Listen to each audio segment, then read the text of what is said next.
کیوں ہماری دعائیں اٹکی ہوئی ہیں؟ کہ ہم باغی لوگ ہیں، ہم باغی مسلمان ہیں۔ شام پہ پہلا اٹیک ہوا، عمرو بن عاص رضی اللہ تعالیٰ عنہ، 8,000 کا لشکر، ان کو روم کو خبر ہو گئی تھی تو انہوں نے 1,00,000 کا لشکر بھیج دیا تھا۔ جرجیس اس کا سالار تھا، رومن بادشاہ کا بھائی، تو وہ 8,000 1,00,000 نے ان کو گھیرے میں لے لیا۔ تو حضرت واصلہ رضی اللہ تعالیٰ عنہ اس جنگ میں شریک ہیں۔ وہ کہتے ہیں کہ ہمیں یقین ہو گیا آج ہماری قبریں یہاں بنے گی، اور عرب کی عادت تھی جنگ میں شعر پڑھتے تھے ابھارنے کے لیے، لیکن حضرت واصلہ فرماتے ہیں اس دن ہمیں شعر بھول گئے، ہماری زبان پہ ایک لفظ تھا، یا رب محمد انصر امت محمد، اے رب محمد امت محمد کی مدد فرما۔ کہ یہ ہماری زبان پر تھا، تلوار ہاتھ سے چل رہی تھی، زبان اللہ کو پکار رہی تھی۔ حضرت عبداللہ بن عمر، حضرت عمر کے بیٹے بھی اس جنگ میں شریک ہیں، فرماتے ہیں جب سورج ڈھلا تو ہم بار بار آسمان کو دیکھ رہے تھے، میں نے جب اوپر نگاہ دوڑائی تو میں نے دیکھا انفرجت فی السماء فرجۃ، آسمان کا دروازہ کھل گیا، وخرجت منہا خیول شہب، اور اس سے شہابی رنگ کے گھوڑے اور ان کے اوپر سوار، ان کے سروں پہ سفید پگڑیاں، اور سب سے آگے ایک سوار تھا جس کے ہاتھ میں لمبا نیزہ تھا، وہ آن سے پکار رہا تھا، ابشرو یا امت محمد، اے امت محمد تمہیں بشارت، قد اتاکم اللہ بالنصر، اللہ تمہاری مدد کو، یا ابا سفیان جئتکم بکرامت الدنیا والآخرہ، ابو سفیان دنیا اور آخرت کی عزت چاہیے تو میرے پیچھے چلنا پڑے گا، اس کے علاوہ کوئی راستہ نہیں ہے، کوئی راستہ نہیں ہے، کوئی راستہ نہیں، ایک ہی طریقہ باقی ہے، ایک ہی راستہ باقی ہے، وہ ہے محمد الرسول اللہ، لا یؤمنون حتی یحکموک فیما شجر بینہم، اپنے ہر معاملے میں جب میرے نبی آپ کو فالو کریں گے تو میں ان کا بن جاؤں گا، یہ میرے بن جائیں گے، یہ مانگیں گے میں دوں گا، یہ سوال کریں گے میں پورا کروں گا، یہ مدد مانگیں گے میں مدد کروں گا۔ کیوں ہماری دعائیں اٹکی ہوئی ہیں؟ کہ ہم باغی لوگ ہیں، ہم باغی مسلمان ہیں، ہم باغی مسلمان ہیں۔ شام پہ پہلا اٹیک ہوا، عمرو بن عاص رضی اللہ تعالیٰ عنہ، 8,000 کا لشکر، ان کو روم کو خبر ہو گئی تھی تو انہوں نے 1,00,000 کا لشکر بھیج دیا تھا۔ جرجیس اس کا سالار تھا، رومن بادشاہ کا بھائی، تو وہ 8,000 1,00,000 نے ان کو گھیرے میں لے لیا۔ تو حضرت واصلہ رضی اللہ تعالیٰ عنہ اس جنگ میں شریک ہیں۔ وہ کہتے ہیں کہ ہمیں یقین ہو گیا آج ہماری قبریں یہاں بنے گی، اور عرب کی عادت تھی جنگ میں شعر پڑھتے تھے ابھارنے کے لیے، لیکن حضرت واصلہ فرماتے ہیں اس دن ہمیں شعر بھول گئے، ہماری زبان پہ ایک لفظ تھا، یا رب محمد انصر امت محمد، اے رب محمد امت محمد کی مدد فرما۔ کہ یہ ہماری زبان پر تھا، تلوار ہاتھ سے چل رہی تھی، زبان اللہ کو پکار رہی تھی۔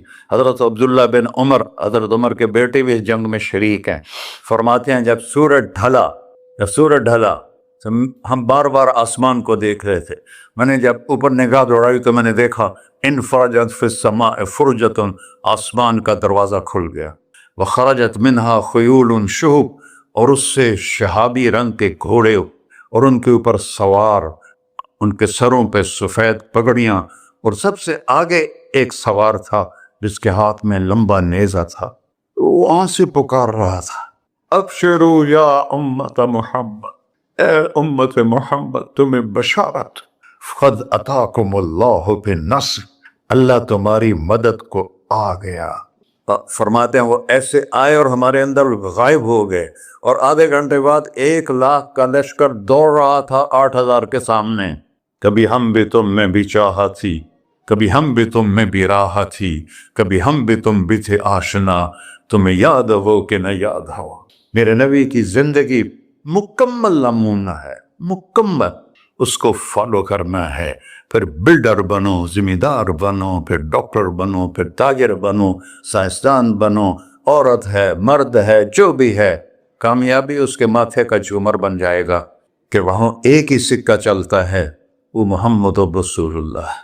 تو بھائیو، مجھے یہی مختصر بات کرنی تھی کہ اس دنیا کے پیچھے ان دو ہستیوں کو پیچھے نہ کرو، ان کو ناراض نہ کرو۔ یزید نے اہل بیت کا خون کیا، اور اتنا بڑا واقعہ ہے کربلا کہ دنیا کی تاریخ میں نہ پہلے کبھی ہوا نہ بعد میں کہ رسول کی نسل کے 18 نوجوان ذبح کر دیے جائیں۔ یزید 90 لاکھ مربع میل پہ حکومت، 90 لاکھ مربع میل، ٹھیک، 42 سال کی عمر میں مر گیا۔ اس کا بیٹا معاویہ بن یزید رحمت اللہ علیہ 22 سال کی عمر میں تخت پر بیٹھا۔ باپ نے 3 بر اعظم میں حکومت پھیلائی ہوئی ہے، دادا نے پھیلائی تھی، باپ نے اس کو بڑھایا۔ یزید کے زمانے میں بھی فتوحات ہوئی۔ اب یہ 3 بر اعظم پر اس نوجوان کی حکومت ہے۔ یہ بلڈر نہیں ہے، یہ بادشاہ آج کل کے صدر وزیر نہیں ہیں، 2 ٹکے کی ان کی قیمت کوئی نہیں ہے، مطلق بادشاہ ہے۔ 40 دن حکومت کی اور سارے خاندان کو بلایا اور کہنے لگا، اب تصور کرو 22 سال کا ایک شہزادہ ہو، وہ 3 بر اعظم اس کے سامنے ایسے جھکا ہوا ہو، تو اس کو کیسے آپ میئر کر سکتے ہیں؟ جبکہ کاغذ کے نوٹ نہیں تھے، سونا تھا، چاندی تھی، ہیرے تھے، اصل دولت تھی۔ یہ کاغذ کوئی دولت ہے؟ یہ تو یہودیوں نے آپ کو بیوقوف بنایا ہوا ہے۔ انہیں سب کو اکٹھا کیا، اس نے ایک چھوٹا سا خطبہ دیا، کہنے لگا، کانا ابی جبارن، میرا باپ ظالم تھا، اس نے اہل بیت کا خون کیا، اور جس تخت کے نیچے اہل بیت کا خون ہو میں اس پہ لعنت بیچتا ہوں، یہ ہے تمہاری سلطنت، جس کو چاہو دے دو، میں بری ہوں۔ 3 بر اعظم کی حکومت اللہ رسول پہ قربان کر کے گھر بیٹھ گیا، اور آج اس کو کس عزت کے ساتھ میں سنا رہا ہوں۔ اس کے باپ کو بولتے ہوئے میرا لہجہ کیسا تھا، اور اس کے بیٹے کو بولتے ہوئے میرا لہجہ کیسا ہے۔ 3 بر اعظم کی سلطنت چھوڑ دی کہ اس کے نیچے اہل بیت کا خون ہے، مجھے نہیں چاہیے۔ تو اللہ اور اس کے رسول کو راضی کرنے کے لیے بڑے سے بڑا سودا بھی سستا ہے، بڑے سے بڑا سودا بھی سستا ہے۔ ایک صحابی آئے، یا رسول اللہ، میرے پڑوسی ہے، اس کی کھجور ایسے میرے گھر میں آتی ہے، اس پر جب پھل پکتا ہے تو وہ گرتا ہے، میرے چھوٹے چھوٹے بچے اٹھا کے کھانے لگتے ہیں، ادھر سے بھاگ کے آتا ان کے منہ سے نکال لیتا ہے۔ اس کی تو محنت کریں کہ اتنی سخت، وہ منافق تھا، اس کی اتنی سختی نہ کرے۔ تو آپ نے اسے بلایا، کہا بھائی ایک سودا کرتے ہو؟ کہا جی، یہ کھجور مجھے دے دو اور میں جنت میں کھجور تمہیں لے کے دیتا ہوں۔ کہنے لگا، یا رسول اللہ، کوئی اور آپ فرماتے تو میں ضرور حاضر کر دیتا، یہ کھجور تو مجھے میرے بچوں کو بہت پسند ہے، میں تو معافی چاہتا ہوں۔ اٹھائی منافق، تو اس نے معافی مانگنی تھی۔ وہاں ایک صحابی بیٹھے تھے، ابو الدحداح، جب وہ چلا گیا تو کہنے لگے، یا رسول اللہ، اگر میں آپ کو یہ کھجور لے کے دے دوں تو مجھے جنت میں کھجور لے کر دیں گے؟ کہنے لگے ہاں، سودا پکا ہے۔ تو وہ گیا اس کے پیچھے، کہنے لگا، بھائی کھجور بیچو گے؟ کہا نہیں۔ کہا بھائی بیچ دو۔ ارے جا میں نے رسول اللہ کو نہیں بیچی، تجھے کیسے بیچوں گا؟ انہوں نے کہا منہ مانگی قیمت لے لے، منہ سے بول کیا لینا چاہتا۔ ابو الدحداح کا باغ تھا تیار، 600 کھجوریں، میں ذمہ دار ہوں، مجھے پتا ہے کہ 600 کھجوروں کی کتنی قیمت ہوتی ہے۔ جیسے آپ بلڈنگ کو جانتے ہیں، میں نہیں جانتا، آپ ذمہ داروں کو نہیں جانتے، میں جانتا ہوں۔ 600 کھجوروں کا باغ۔ تو اس نے اس کو لاجواب کرنے کے لیے کہا، اپنا باغ دے دے، کھجور لے لے۔ اب یہ کہتا ہے پھرو تو نہیں، آپ لوگ تاجر بیٹھے ہیں، اس کے بول کی طاقت دیکھو، اس سے کہہ رہا ہے اب معاہدے سے پھرو گے تو نہیں؟ انہوں نے کہا میں پاگل ہوں جو پھرا، میں نے 600 کھجوروں کا باغ لگا پھر۔ انہوں نے کہا چل ڈن، 600 کھجوروں کا باغ تیرا اور یہ کھجور میری۔ اور وہاں سے سیدھا گیا اپنے باغ میں۔ کھجوروں کا زمانہ تھا تو مدینے والے کھجوروں کے پھل کے زمانے میں باغ میں شفٹ ہو جاتے تھے، چھوٹے چھوٹے بنائے ہوتے تھے کمرے، وہاں بچے وہ سب رہتے تھے، کھجوروں کی پہرہ داری بھی اور توڑنا بھی۔ تو وہ ہائے قربان جاؤں نبی کے صحابہ تھا، وہ باغ میں اندر نہیں گئے، باہر کھڑے ہو کہ کہیں نیت نہ بدل جائے، اتنا بڑا باغ دیتے ہوئے باہر سے پکارا، ام الدحداح بیگم، کہ جی، کہ باہر آ جاؤ، بچوں کو بھی لے کے آ جاؤ۔ کیا ہوا؟ کہا میں نے باغ بیچ دیا۔ انہیں کہا کتنے میں؟ کہ جنت میں کھجور مل گئی۔ وہ کہنے لگی ربح البیع ربح البیع ربح البیع، واہ ابو الدحداح کیا سودا کیا تو، کیا سودا کیا تو۔ ارے کہ عورتیں زیادہ شور میں جاتی، مروا دیتا ہے، پھر بچے کے تو کھاسیں تمہیں کہ تو کھاساں، ربح البیع۔ اس کے بعد بھاگا ہوا آیا اللہ کے نبی کے پاس، یا رسول اللہ میں نے کھجور خرید آپ اس انصاری کو دے دے. تو آپ نے پوچھا کتنے میں خریدی ہے؟ تو سارا باغ دے دیا ہے. کھجور لے لی. آپ نے کہا پہلا سودا کینسل. کم من عذق رداح ودار فیاح لأبی الدحداح. اب تیرے لیے میں دیکھ رہا ہوں تیرے رب نے جنت میں کھجوروں کے باغ لگا دیے ہیں اور تیرے کوٹھے کی جگہ کھجوروں میں محل بنا دیے ہیں سونے چاندی کے. جنت میں تو مٹی نام کی شے کوئی نہیں, لوہے نام کی شے کوئی نہیں.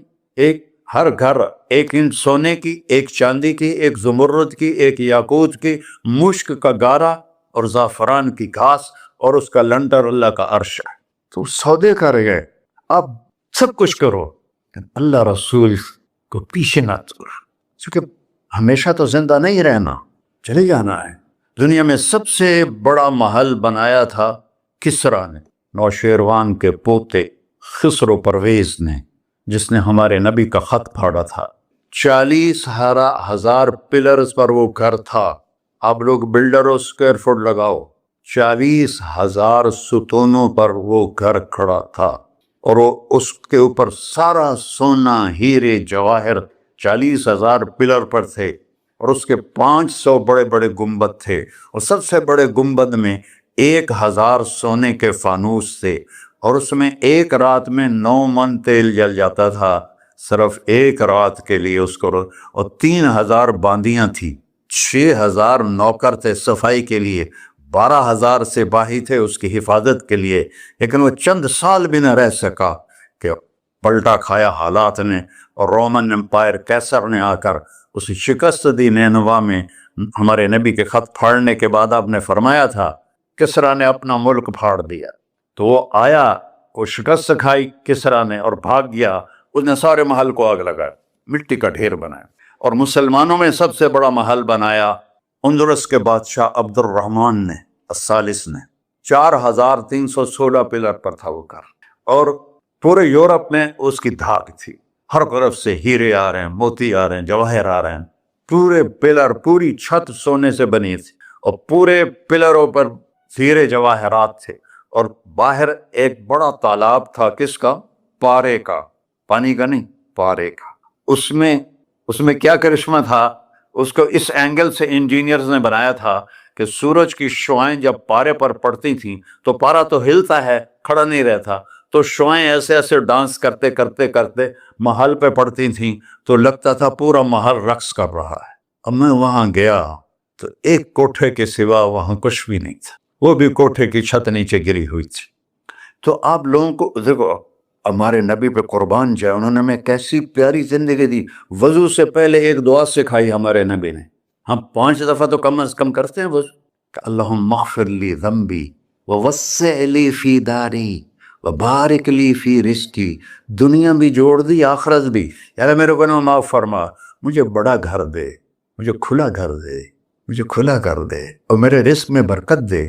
کھلا گھر اللہ کی نعمت ہے, آپ لوگوں کو میسر کر رہے ہیں سہولتیں, آپ کو اجر ملے گا اگر اس میں جھوٹ نہ ہو, سود نہ ہو, کھوٹ نہ ہو, ہیرا پھیری نہ ہو, وعدہ خلافی نہ ہو, تو یہی آپ کی جنت کا راستہ ہے.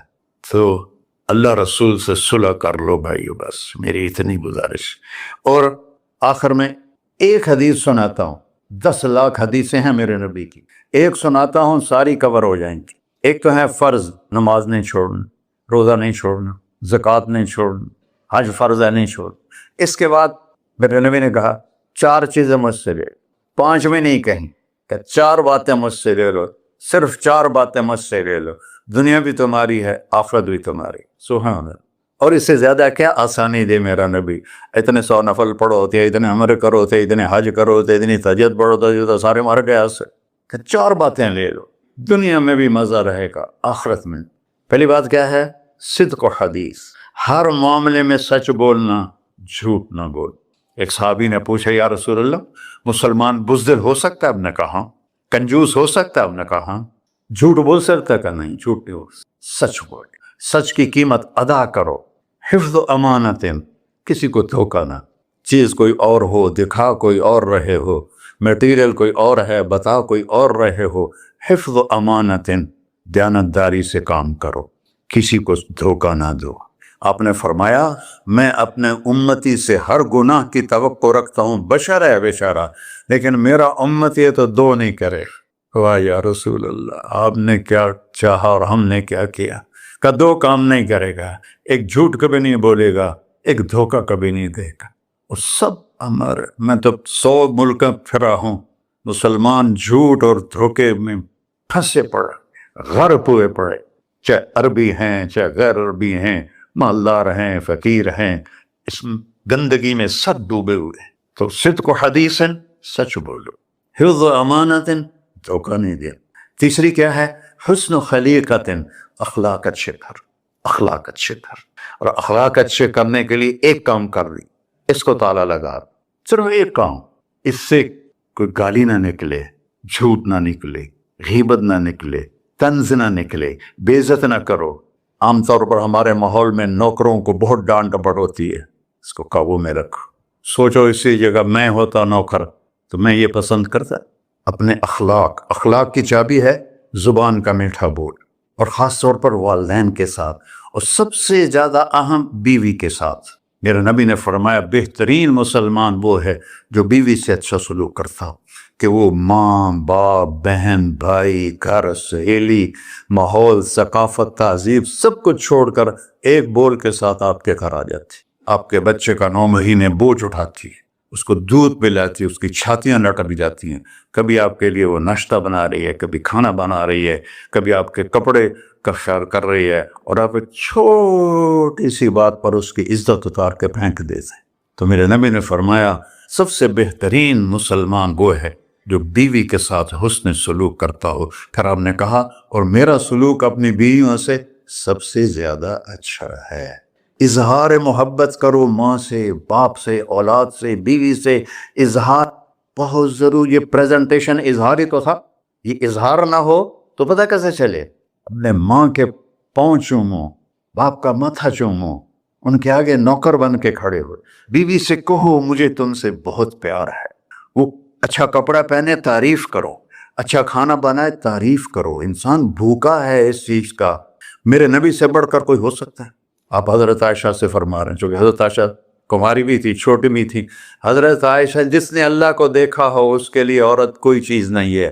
ایک حدیث سناتا ہوں، مالی فی النساء من رغبہ، مجھے عورتوں کی کوئی رغبت نہیں، اللہ کو دیکھنے کے بعد کس چیز کی رغبت؟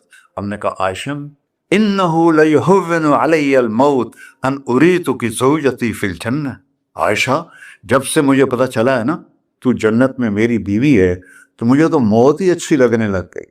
یہ اظہار محبت ہمیں سکھایا اپنے بچوں کے ساتھ بھی۔ میرے بچے بڑے ہو گئے لیکن میں نے ایشل گلے لگاتا ہوں جیسے یہ چھوٹے بچے، کہ یہ محبت ٹرانسفر ہوتی ہے، ہم اظہار نہیں کر سکتے۔ اور بچوں پر اپنی رائے مسلط نہ کہو، کہ وہ بڑے ہو جائیں تو شریعت نے ان کو حق دیا ہے، اس سے آپ کا گھر خوبصورت بن جائے گا۔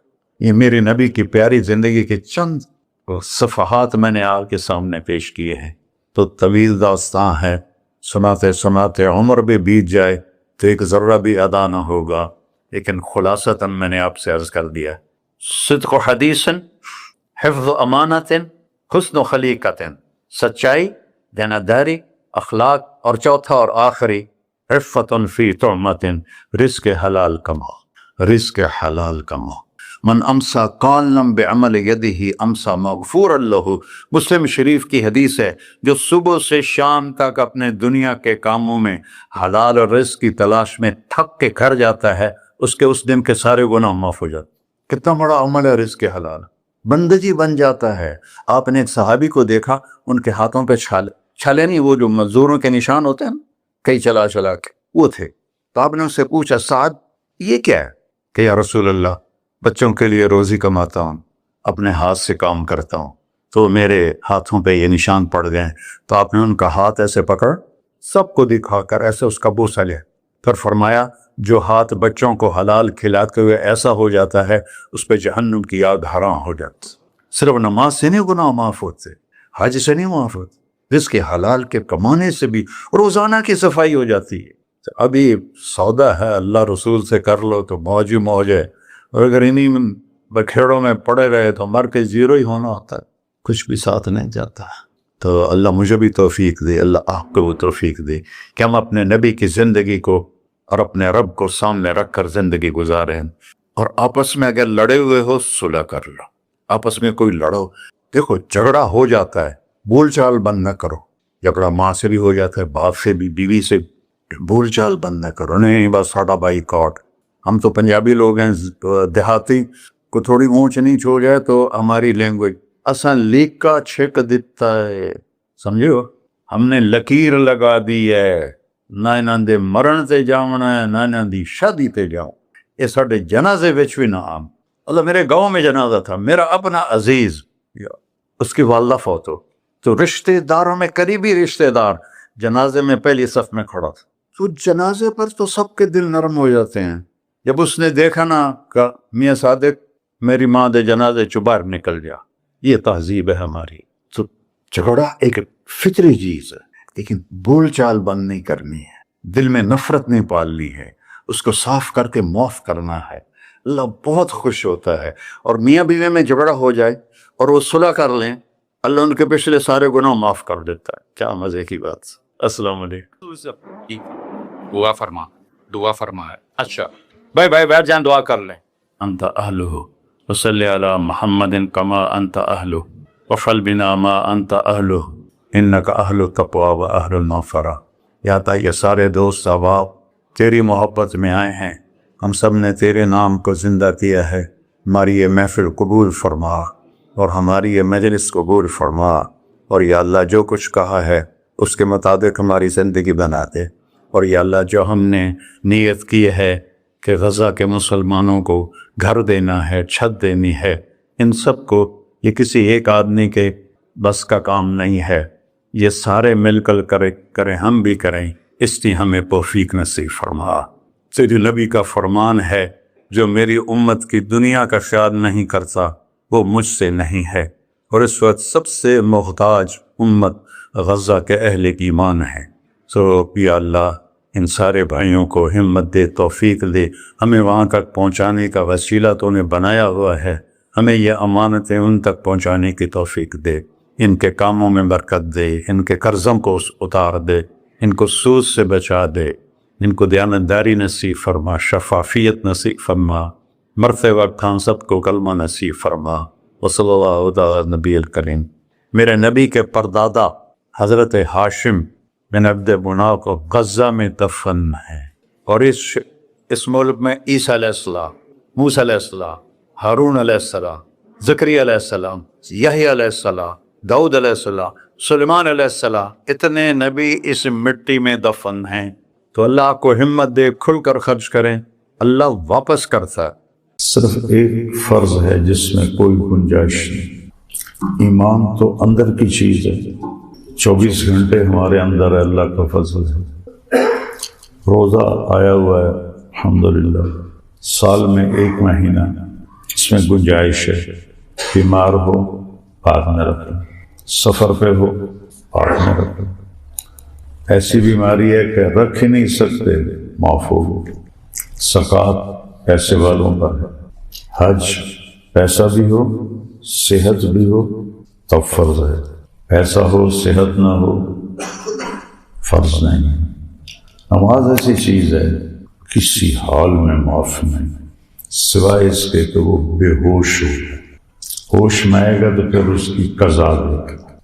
اگر ان 1445 سال 46 سال میں کسی کو نماز معاف ہوتی تو امام حسین علیہ السلام کو کربلا میں معاف ہوتی.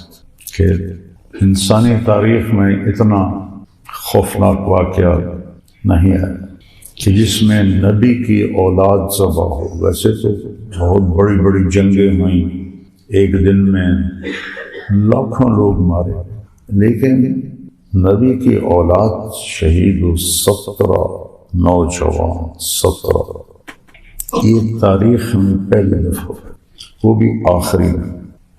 اور یہ حسن اور حسین کے بارے میں میرے نبی نے فرمایا کہ جنت کے نوجوانوں کے سردار ہیں حسن اور حسین. یہ شہادت کی وجہ سے ابھی ماں کا دودھ پیتے تھے، یعنی حالی انہوں نے کمی کوئی نہیں کی کہ یہ جنت کے نوجوانوں کے سردار ہے، اور میری بیٹی جنت کی عورتوں کی سردار ہے، اور علی کا درجہ ان سب سے اوپر ہے۔ تو موت سر پہ کھڑی ہے، تلواروں برس رہی ہیں، تیروں کا مینہ برس رہا ہے، نیزے سینے کے پار ہو رہے ہیں، سورج ڈھلا تو آپ کے رائٹ سائڈ پہ جو تھے کمانڈر زہیر، ان کو اشارہ کہ شمر سے کہو تھوڑی دیر رک جائے، نماز پڑھو۔ اندازہ لگا، چونکہ میں بہت زیادہ اہل بیت کو بیان کرتا ہوں تو پھر میرے ذہن میں ایک سکیچ بن گیا ہے، پھر جب وہ مجھے تصور میں آتا ہے میرے آنسو نکل آتا ہے۔ تو انہوں نے اس وقت بھی نماز نہیں چھوڑی، زہیر گئے اور شمر سے کہا نماز پڑھنے کے لیے جنگ روکو۔ اس نے کہا پڑھو یا نہ پڑھو ہماری تلواریں چلیں گی۔ ایک کوفی سردار نے کہا، اس کا نام تھا حسین، سواد کے ساتھ سین کے ساتھ، حسین بن نمیر، کہ توڑیاں تو نمازاں قبول ہی کوئی نہیں، لعنت ہے تجھ پر، جس گھر کی وجہ سے نماز ملی ان کی قبول نہیں، تمہاری قبول ہے۔ تو انہوں نے واپس آ کے کہا کہ جنگ روکنے پہ تیار نہیں، تب نہ کہ نماز تو نہیں چھوڑ سکتے۔ ادھر آ ستمگر ہنر آزمائے، ستمگر ظالم ہنر، تو بھی اپنا ہنر آزما، میں بھی، کیا ہے تو تیر آزما ہم جگر آزما۔ آپ نے فرمایا آدھے نماز پڑھو آدھے لڑائی کرو۔ اللہ، تاریخ میں ایسی نماز کبھی نہیں پڑھی، نہ آئندہ پڑھی جائے گی، آدم سے لے کر آج اور آج سے قیامت۔ جب وہ فارغ ہو گئے کہ چلو اب تم نماز پڑھو، نماز نہیں چھوڑی۔ عصر سے پہلے سب کے سر کٹ کے نیزے پہ چڑھ گئے، عصر پڑھنے کی نوبت نہیں ہے۔ آپ اسی کالونی کے بچے ہو، نوجوان ہو، بیٹا نماز نہ چھوڑو۔ یہ پتہ ہے آپ کیوں آ گئے؟ شیطان قید ہو گیا ہے، تو اس نے جو آپ کو تالے لگائے ہوئے تھے نا وہ ٹوٹ گئے۔ اب ایمان آپ کو کھینچ کے مسجد میں لے آیا، کوئی آپ کو ڈنڈے سے تو نہیں لایا، ایمان ہی لے کر آیا۔ تو جب بھی آپ یہاں نماز پڑھیں اللہ سے مانگیں، یا اللہ سارے سال کا نماز پہلا، عجیب بات بتاؤں، پہلا حساب عبادات میں نماز کا ہوگا، اور پہلا حساب معاملات میں قتل کا ہوگا۔ جو مقتول ہے نا، چاہے وہ گولی سے مرا چاہے تلوار سے، اس کا سر اس کے ہاتھ میں الٹے ہاتھ، اور سیدھے ہاتھ سے اس نے قاتل کا گریبان پکڑا ہو، اور وہ کہے گا یا اللہ اس سے پوچھ اس نے مجھے کیوں قتل کیا۔ دو بندے امت میں سے دو انسانوں کو سب سے سخت سزا ملے گی، سب سے شدید سزا، ایک قاتل بے گناہ قتل کرنے والا کسی، اور ایک سود کھانے والا اور قتل کرنے والا، ان کو بہت خوفناک سزا۔ تو آپ نوجوانوں کو دیکھ کر ایسے ہی میرا دل بھر آیا۔ میں ظہر کے وقت مسجد خالی ہوتی ہے، آج آپ سب، اللہ بھی خوش ہو رہا ہے، فرشتے بھی خوش ہو رہے ہیں، بیٹا اللہ سے مانگا کرو نماز نہ چھوڑو۔ تو میں آپ کو قرآن میں سے ایک چیز بتاتا ہوں، یہ قرآن کا مہینہ ہے، شہر رمضان الذی انزل فیہ القرآن۔ اللہ تعالیٰ نے پیچھے کہا کتب علیکم الصیام، تم پر روزے فرض ہو گئے جیسے پہلوں کے تھے، لیکن جب رمضان کا نام آیا تو اس میں تو کہنا چاہیے تھا شہر رمضان الذی کتب فیہ الصیام، رمضان کا مہینہ ہے جس میں روزے فرض ہیں۔ تو اللہ نے اس میں کہا شہر رمضان الذی انزل فیہ القرآن، رمضان وہ مہینہ ہے جس میں قرآن اترا۔ تو دنیا میں ہر انسان کی ایک نفسیات ہے کہ میں کامیاب زندگی گزارا، اور اس کامیابی کا مطلب کیا سمجھتے ہیں؟ پیسہ آ جائے، کاروبار بن جائے، بڑا گھر ہو، بڑی گاڑی ہو، خوبصورت بیوی ہو، بڑے لوگوں سے تعلقات ہوں، بینک بیلنس ہو، تو یہ میری کامیابی ہے۔ ماں باپ بھی اس سے کامیابی کہتے ہیں۔ تو قرآن کس کو کامیابی کہتا ہے؟ میں صرف یہ ایک بات آپ کو بتانا چاہتا ہوں، جس نے بھیجا ہے وہی صحیح بتائے گا۔ جو یہاں آیا ہے اس کا مطلب بھی ہے کہ اس جاونا ہے، تسی بس تے چڑھ رہے ہو تو تہاڈا کی خیال ہوندا ٹریا جاونا ہے؟ نہیں، فیصل آباد آ گیا تو لے جاؤں۔ ویگن پہ چڑھتے ہو تو وہاں ملت چوک میں ارادہ ہوتا ہے کہ اتر جانا، جہاز پہ چڑھتے ہو کراچی اترنا۔ جو یہاں آیا ہے ایسے سمجھے وہ دنیا کی بس پہ چڑھا ہوا ہے، اور جب آخرت کا اسٹیشن آئے گا تو اتر جائے گا۔ یہاں آنا ہی نشانی ہے جانے کی، آنا ہی نشانی ہے جانے کی۔ اب اللہ نے کیا کہا ہے کہ کامیاب کون ہے؟ من یطع اللہ ورسولہ فقد فاز فوزا عظیما۔ نہ پیسے کی شرط، نہ شکل کی شرط، نہ خاندان کی شرط، نہ سید قریشی ہونے کی شرط، نہ عہدے دار ہونے کی شرط، نہ چھوٹے بڑے گھر کی شرط۔ جو اللہ اور اس کے رسول کی مان کے چلا گیا وہ کامیاب ہو گیا۔ فوزاً عظیما، اور بڑی کامیابی چلے۔ تو میرے بھائیو، اللہ نے دنیا کے بارے میں فرمایا ہے من کان یرید العاجل عجلنا له فیها ما نشاء لمن نرید۔ اگر تم صرف دنیا کے پیچھے بھاگو گے نا، اور دنیا پیسہ پیسہ پیسہ پیسہ، ساری دنیا کا ایک دین بن چکا ہے پیسہ، ساری دنیا، کافر، مشرک، تحری، ہندو، سکھ، عیسائی، یہودی، مسلم، پیسہ پیسہ۔ اللہ کیا کہہ رہا ہے؟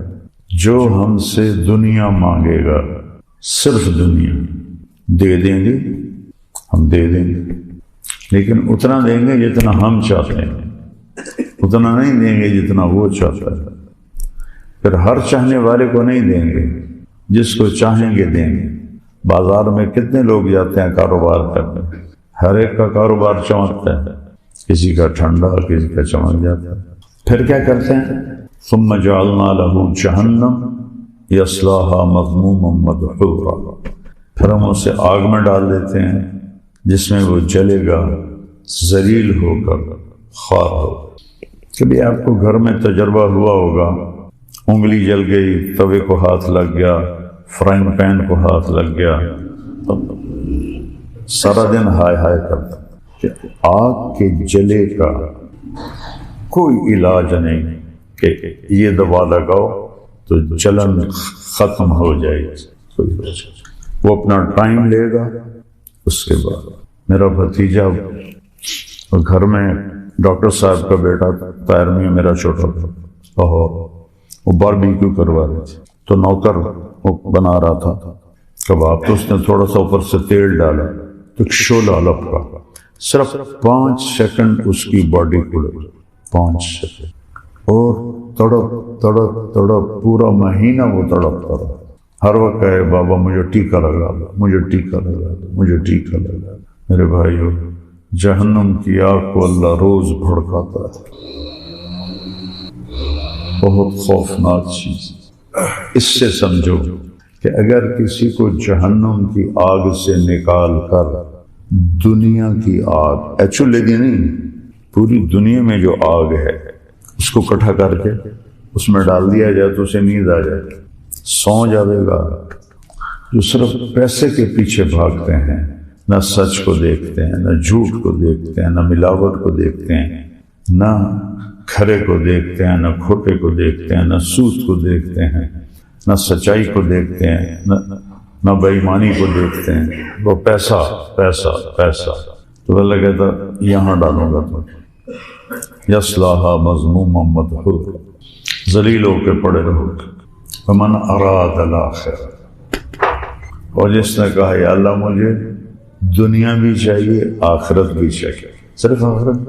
حضرت عائشہ نے پوچھا یا رسول اللہ سب سے اعلیٰ درجے کی دعا کون سی؟ تو آپ نے کہا عائشہ، آدم سے لے کر آج تک جتنی دعائیں مانگی گئی، نبیوں نے مانگی، لوگ سب سے اعلیٰ دعا ہے ربنا آتنا فی الدنیا حسنہ فی الآخرۃ حسنہ وقنا عذاب النار۔ اللہ نے سکھایا کہ یا اللہ دنیا بھی اچھی کر لے اور آخرت بھی اچھی کر لے۔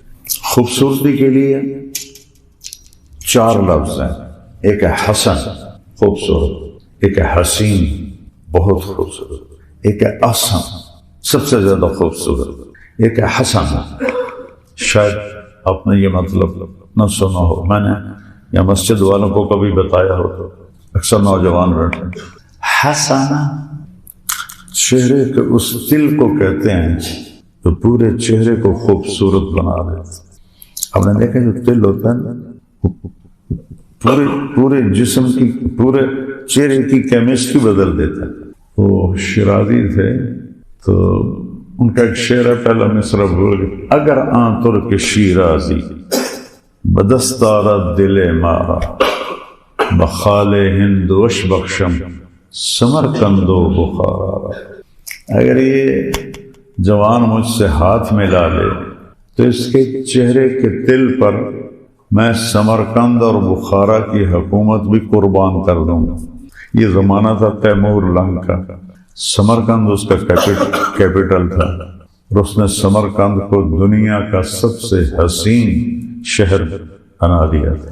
تو جب اس نے شیراز فتح کیا تو اس نے شیرازی کو پکڑوا لیا، کہنے لگا اے الو میں نے ساری دنیا کے خزانے سمرقند پہ لٹا دیے، تو کہہ رہا ہے صرف۔ اچھا جب اس کو پتہ چلا نا کہ ہم اے بن گئے تو اس نے گندے سے کپڑے پہن لیے، وہ پھٹے ہوئے، تو وہ تو ایک ہی شعر آخیا کہ تل دے پیچھے تو سمرقند جڑائے ہو قربان کر دیں مجھے اور بخارا قربان کر دیں۔ کہنے لگا امیر محترم اسی سخاوت کی وجہ سے تو آج میرا یہ حال ہے، کپڑے ہی پاٹے ہوئے، اسی سخاوت کی وجہ سے تو میرا یہ حال، میرے ایک کپڑے ہی پاٹے ہوئے۔ اور تیمور بڑا ہنسا کہ اس کو انعام دو اور بھیج دو۔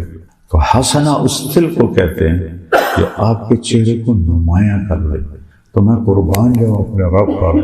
اس نے صرف یہ نہیں کہا کہ دنیا اچھی کر لے، کہ دنیا ایسی کر دے کہ ہم نمایاں ہو جائیں، اور آخرت ایسی کر دے کہ ہم نمایاں ہو جائیں۔ سبحان اللہ سبحان اللہ، کیا میرے رب کا۔ تو من اراد الآخرہ، اب دوسری سائڈ جو آخرت کا طلبگار ہوتا ہے۔ آخرت کا طلبگار کون ہوتا ہے؟ جو جھوٹ چھوڑتا ہے سچ بولتا ہے، جو دھوکہ چھوڑتا ہے یا ناجائز کرتا ہے، جو ماں بہن کی گالی چھوڑتا ہے دعا دیتا ہے، جو ظلم چھوڑتا ہے عدل کرتا ہے، ماں باپ کی نافرمانی نہیں کرتا فرما برداری کرتا ہے، بیوی پر ظلم و زیادتی نہیں کرتا اچھا سلوک کرتا ہے، دوستوں بھائیوں سے میٹھا بول بولتا ہے، 5 نمازیں پڑھتا ہے، روزے رکھتا ہے، زکوٰۃ دیتا ہے، پیسہ ہے، صحت ہے، حج کرتا ہے، 4-5 بلانے سارے وہ مومن۔ پھر شرط لگے ایمان شرط ہے، ایمان کے بغیر کوئی نیکی قبول نہیں۔ وَسَعَى لَهَا سَعْيَهَا وَهُوَ مُؤْمِنٌ، اور اس نے صحیح طریقے پر آخرت کو مانگا اور ایمان پر تھا۔ فَأُولَٰئِكَ كَانَ سَعْيُهُمْ مَشْكُورًا، ان کی محنت کامیاب ہو۔ فَمَنْ ثَقُلَتْ مَوَازِينُهُ فَأُولَٰئِكَ هُمُ الْمُفْلِحُونَ، جن کی نیکیاں بڑھ گئیں وہ کامیاب۔ وَمَنْ خَفَّتْ مَوَازِينُهُ فَأُولَٰئِكَ الَّذِينَ خَسِرُوا أَنفُسَهُمْ فِي جَهَنَّمَ خَالِدُونَ، جن کی نیکیاں گھٹ گئیں وہ جہنم کا شکار ہو۔ تو قرآن کامیابی کا معیار یہ بتاتا ہے کہ اللہ راضی ہو جائے، دوزخ سے بچے، جنت میں چلے جائے، اللہ دنیا میں عزت کی زندگی دے۔ یہ قرآن کا مضمون ہے۔ ہمارا مضمون کیا ہے؟ پیسہ پیسہ پیسہ پیسہ۔ جب میرے والدین مجھے کہتے تینوں ڈاکٹر بناؤنا، بڑا پیسہ بڑی عزت، آپ یقین مانیں اللہ کا شکر ہے میرا حافظہ اچھا ہے، میرے حافظے میں یہ بات کہیں نہیں ہے کہ ماں نے کہا ہو یا باپ نے کہا ہو یا چاچے نے یا تائی نے کہ لوگوں کی خدمت کرے گا، بیماراں دیا دعاواں لویں گا، نئے ور صرف 2 گل